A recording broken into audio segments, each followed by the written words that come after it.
இல்லறம் இனிய வரம் நிகழ்ச்சியில இன்னைக்கு நம்ம என்ன பார்க்க போறோம் அப்படின்னா, யாரெல்லாம் டைவர்ஸை பத்தி யோசனை பண்ணலாம் அப்படின்றத பார்க்குறோம்.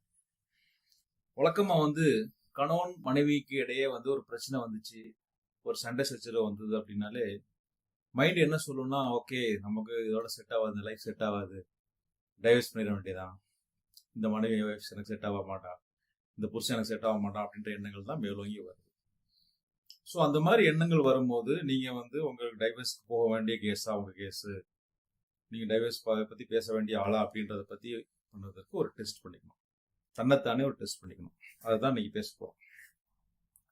என்ன டெஸ்ட் அப்படின்னா, உங்களுக்கு உங்க மேரேஜ் வாழ்க்கையில இது மாதிரி இந்த மனைவியோட நம்மளால வாழ முடியாது, இந்த கணவனோட வாழ முடியாது, அப்படி சேர்ந்து வாழ்றதுக்கு பதிலாக செத்து போயிடலாம் அப்படின்ற மாதிரி உங்களுக்கு உணர்வு வருதான்னு பார்க்கணும்.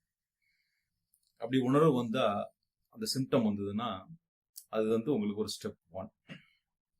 நீங்க எல்லாரும் நினைப்பீங்க, எனக்கு இது மாதிரி 20 வருஷமா அப்படிதான் எனக்கு தோணுது, 10 வருஷமா அப்படிதான் தோணுது. அது அப்படி இந்த சிம்டம் வந்தவங்கலாம் போய் டைவர்ஸ் பண்ணணும்னா இன்னைக்கு தமிழ்நாட்டுல ஒருத்தங்க கூட கணவன் மனையா வாழ மாட்டாங்க. ஸ்மால் சிம்டம், அதாவது கொரோனாக்கு தொண்டையில் எப்படி கிச்சு இருந்தாங்களே அது மாதிரி ஒரு சிம்டம் தான், ஜஸ்ட் சிம்டம்.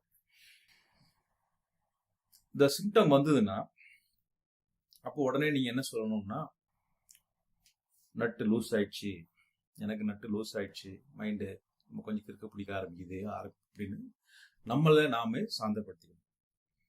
அப்படி சாந்தப்படுத்துறதுனால என்ன ஆகும்னா நம்ம நார்மலுக்கு வருவோம். நம்மளை கண்டிப்பா சாந்தப்படுத்தணும் அப்படின்னா நம்மளை நாம இதை சொல்லிக்கணும். இப்போ என்ன ஆகுது, இந்த சிம்டம் அப்படியே கண்டினியூஸா ஒரு 6 மாசத்துக்கு இருக்குது. 6 மாசத்துக்கு அப்படியே இருக்குது.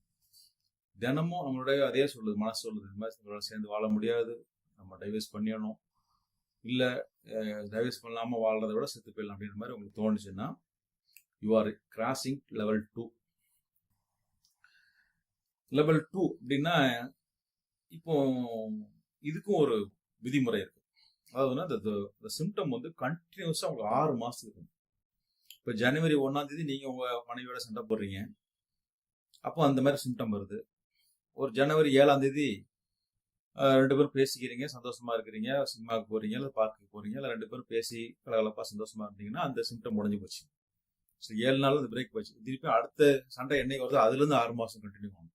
அப்படித்தான் கணக்கு. அது தொடர்ந்து 6 மாசத்துக்கு அதே சிம்டம் இருக்கும் பட்சத்தில் தான்